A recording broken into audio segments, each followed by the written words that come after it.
আমার নিয়ে হুয়ায়া আমার পুরো জামা কাপড় খুইলা হলাইছে। দেখেন আসিয়ার রেস্ট না কাটতে কাটতে আরেকটি ভিডিও ভাইরাল। সর্বপ্রথম শুনলেন ছোট্ট শিশুটি কি বলতেছে, এই নরপশু তাকে টেনে নিয়ে তাকে দর্শন করার জন্য কাপড় চোপড় খুলেছে, আর সেখান থেকেই আসিয়া মতন সে চিৎকার দিয়েছিল। চিৎকারের কারণে তার মা টের পেয়ে ঘটনাস্থলে গেলে সে নরপশু পালিয়ে যায়। ভিডিওটি দেখেন, ভিডিওটি দেখার পর অবশ্যই মূল্যবান কমেন্ট করে যাবেন।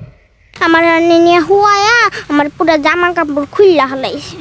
নিচের দিকে চেষ্টা করতেছে, তখন আমার মেয়ে মা চিৎকার দিছে, ঠুটে ফুটে কামড়াটা এখন আমার মেয়ে কিছু নাই, মুখ চাইপা ধরছে আর গলায় ডাইরেক্ট বঠি দিছে। আমি ওই পুতুলটা নিয়ে দাঁড়াইছি আর আমার গলায় আমগো ঘরের বঠি আছে ওইটা দিছিল, বঠি ধরছে গলায়। তারপরে আমারে কয় কি তুই যদি কোনো কথা কস, তুই যদি তোর মারে চিৎকার দেস মা কয়া, তাহলে আমি তোর কল্লাটা একবারে কাটতে হলাম। আমি ডরে পরে আমার নিয়ে হুয়ায়া আমার পুরো জামা কাপড় খুইলা হলাইছে। তারপরে হে আমি মারে ডাক দিছি, পরে মায় দৌড়া কয় কি তখন হে ওই দিক দিয়ে পালায়া গেছে।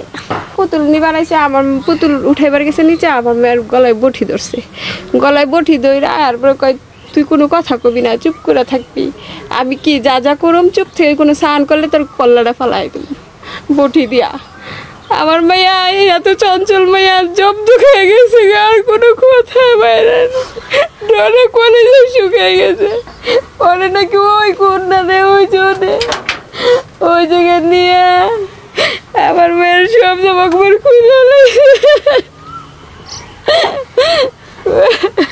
ঠুটে ফুটে কামড়াটা এখন আমার মেয়ে কিছু নাই, মুখ মুখ চিল্লা মিল্লা লাগছে।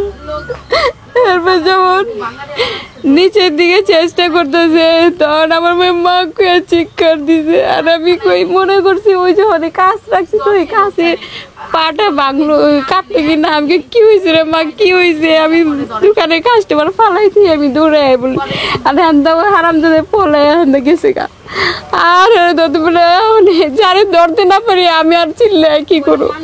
পরে বুকে চাপা দিয়ে আল্লাহর কাছে রাত ভরে কাঁদছি, দুই চোখে ঘুম নাই, খাওয়া নাই, আরে মুখে চিনি, চেহারা চিনি, ঠিকানা জানি না, নাম জানি না, কিচ্ছু জানি না।